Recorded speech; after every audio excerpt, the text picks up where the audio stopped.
Hello everyone, I am Sonika, TGT Science from Alpha Public Senior Secondary School, Barthi. Student, this is chapter number 19 of EVS class 5th NCERT. The name of the chapter is A Seed Tells a Farmer's Story. Let's start this chapter. As we know, seed means बीज, farmer means किसान. तो chapter का जो name है इसका meaning हुआ कि एक सीड एक फार्मर की, एक किसान की कहानी बताता है. तो ये अब किस सीड की बात हो रही है, तो यहाँ पर हम पढ़ेंगे इसके बारे में, इसकी स्टोरी, साथ में इसके फार्मर की. तो इस चैप्टर में बच्चों आपको बताया जाएगा कि पहले की कृषि में और आज की कृषि में क्या फ़र्क है, कितना बदलाव आ गया है पहले के समय में और आज के समय में, और उससे कौन कौन प्रभावित हो रहा है. तो let's start. I am a small seed. मैं एक छोटा सा बीज हूँ. I am a small bajra seed. अभी कौन सीड अपने बारे में बता रहा है? Bajra seed. I have stayed in this beautiful wooden box since 1940. ये कह रहा है कि मैं इस सुंदर से लकड़ी के बॉक्स में 1940 से रह रहा हूँ. I want to tell you my story. मैं आपको अपनी कहानी बताना चाहता हूँ. This is a long story but not mine alone. ये बहुत लंबी कहानी है पर सिर्फ मेरे अकेले की नहीं है. It is also the story of my farmer Damji भाई एंड हिज फैमिली. ये कहानी जो है मेरे किसान दामजी भाई की और उसके परिवार की भी है. If I do not tell my story now it might be too late. अगर मैं आपको अभी अपनी कहानी नहीं बताऊंगा तो बहुत देर हो जाएगी. आई वॉज बोर्न इन वनगाम इन गुजरात. अब ये बता रहा है सीड कि मेरा जन्म कहाँ हुआ था? वनगाम में, जो कहाँ पर है? गुजरात में. That year there was a good bajra millet crop. ठीक है, बाजरा को मिलेट कहते हैं.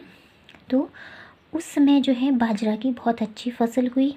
There was a festive mood in the village.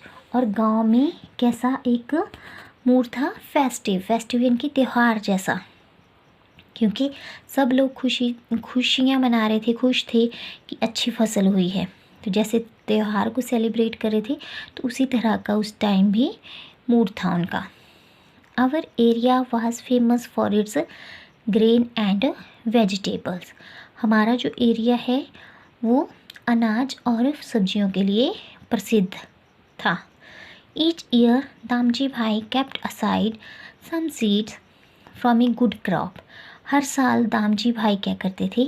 अच्छी फसल के कुछ बीज जो है अलग रख लेते थे. This way our bajra family went on from one generation to another. इस तरह से हमारी बाजरा की फैमिली एक जनरेशन से दूसरे जनरेशन तक चली गई. ठीक है, यानी कि जैसा हम करते हैं कि अच्छे बीज को रख लेते हैं कि हम उसको नेक्स्ट सेशन में बोएंगे, है ना, तो उससे फिर वो दोबारा से फसल हमारे पास अवेलेबल हो जाती है. तो वैसे ही उस टाइम भी रखते थे. This way good seeds were stored in dried gourd lauki which was coated with mud.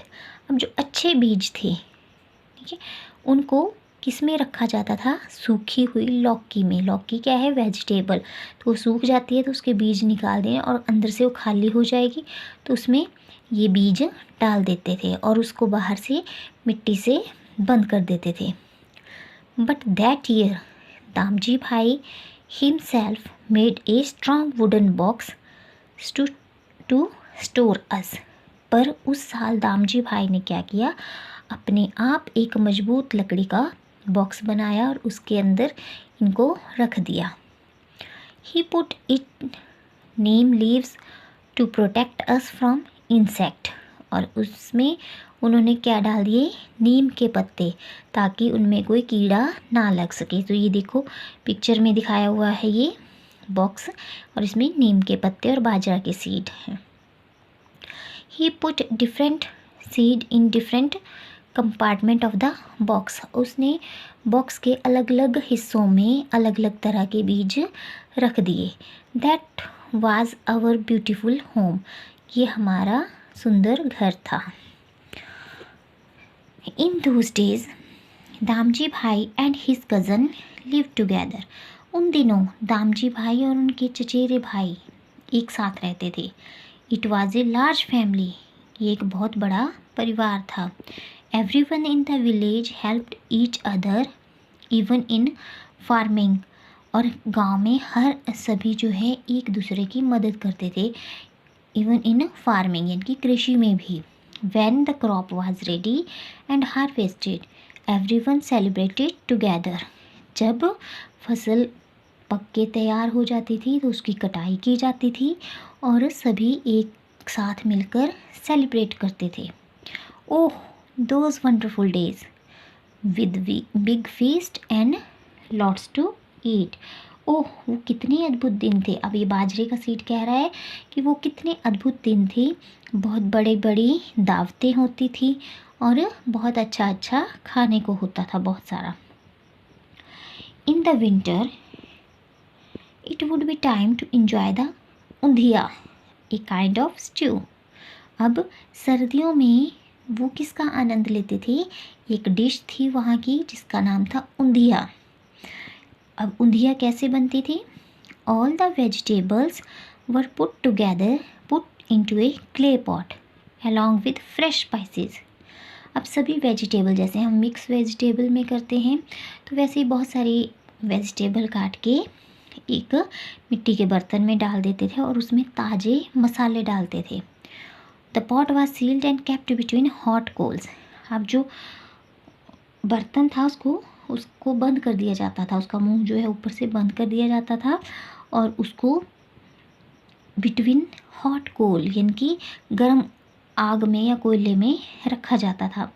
The vegetable cooked slowly in this special cooker on the field, अब जो सब्जियां थी वो इस स्पेशल कुकर में, उस टाइम ऐसे कुकर नहीं होते थे तो ये एक तरह का एक स्पेशल बर्तन था, उसमें पकाई जाती थी, धीरे धीरे वो पकती रहती थी ऑन द फील्ड, खेतों में ही। Oh I forgot the pot was place upside down, अब ये कह रहे हैं कि ओह मैं भूल गया बताने कि जो बर्तन था वो कैसे रखा जाता था, अपसाइड डाउन, यानी कि उसका जो ऊपर का हिस्सा होता था, यानी कि जो उसका मुंह होता था बर्तन का, उसको नीचे को रखा जाता था। That is why the dish was called undhiya, इसलिए उस डिश का नाम था ऊंधिया, जिसका मतलब था upside down in Gujarati, Gujarati में जिसका मतलब था कि ऊपर वाला हिस्सा नीचे को। ऊंधिया वुड बी ईटन विद बाजरा रोटीज़, ऊंधिया को बाजरा की रोटी के साथ खाया जाता था। फ्रेशली कुकड ऑन द चूल्हा, जो कि ताज़ी ताज़ी पकाई जाती थी चूल्हे में। Oh what an earthy delicious flavour, ये बता रहे कि कितना अच्छा मिट्टी वाली सुगंध वाला फ्लेवर वैसा आता था, जैसे मिट्टी की, ताज़ी मिट्टी की भीनी भीनी खुशबू, तो इस तरह का फ्लेवर आता था। Along with that homemade butter curd and buttermilk was served, और उसके साथ में घर का मक्खन, दूध है ना, कर्ड और लस्सी होती थी साथ में। Farmer would grow many different kinds of crops, जो किसान थे वो अलग अलग तरह की क्रॉप्स उगाते थे, फसलें। Grains and vegetable according to the season, यानी कि मौसम के अनुसार, जिस तरह का मौसम होगा उसी तरह के अनाज और सब्जियां उगाते थे। The farmers kept enough for their needs and sold the rest to the shopkeeper from the city, किसान जो है अपनी आवश्यकता के अनुसार जो है रख लेते थे अनाज को, और बाकी जो है वो शहर में दुकानदारों को बेच देते थे। Some farmer also grew cotton, और कुछ किसान कपास भी उगाते थे। At home family member spun cotton on a charkha spinning wheel to make cloth, घर में क्या करते थे फैमिली मेम्बर और जो घर के सदस्य होते थे, एक चरखा होता था जिसे स्पिनिंग व्हील कहा जाता था। ये पुराने समय में होता था जिसमें जो कॉटन है उससे धागा बनाया जाता था, जो रुई होती है ना उससे धागा बनता था और उस धागे के कपड़े बनते थे। तो जब उस रुई से धागा बनता था तो उस प्रोसेस को स्पिनिंग कहते थे, यानी कि कातना। तो ये काम फिर घर में किया जाता था। तो अब नेक्स्ट इसका पार्ट हम नेक्स्ट वीडियो में करेंगे। That's all for today. Thank you. Have a nice day.